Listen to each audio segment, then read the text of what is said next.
Nga Austria erdhi për në Kosovë. Mërgjimtari Ramadan Shkreli erdhi këtë të premtë në vendlindje, por që vizitën kësaj radhe ka për një arsye specifike.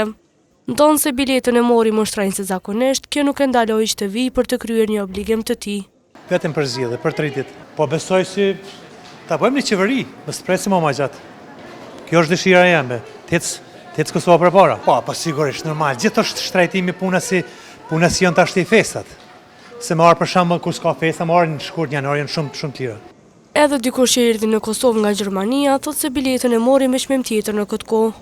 Jo, si njëjtë u kon, nuk u kon diçka shumë ekstra ma shtrajt, po mirë është, nuk është keq. Kurse nga Gjermania erdhi dhe mërgjimtari Sadek Mulaj, i cili pret që Kosova të bëhet një vend më i mirë pas zgjedhjeve të 28 dhjetorit.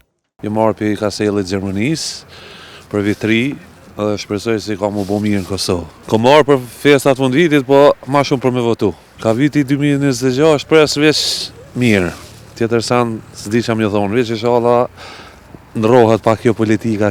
Jo vetëm nga Europa, pati mërgjimtare dhe nga Shtetet e Bashkuara të Amerikës. Për vitri vim gjithë, e për zgjedhje kështu ashtu. Këtë vit ma shumë për zgjedhje se për vitri. Por jo të gjithë erdhen për të votuar, pati edhe nga ata që erdhen vetëm për vizitë. Vetëm për festa dhe mi po familjarët pak. Televizioni ka provuar të marrë një përgjigje nga aeroporti ndërkombëtar i Prishtinës lidhur me numrin e avionëve që atërruan në këtë aeroport 2 javëshin e fundit, por që nuk mori përgjigje. Mërgjimtarë të shumë në prag të festave të fundvitit ja mësyen Kosovës edhe me mjetet e tjera të transportit, kështu fluks këto ditë pati edhe në pikat kufitare.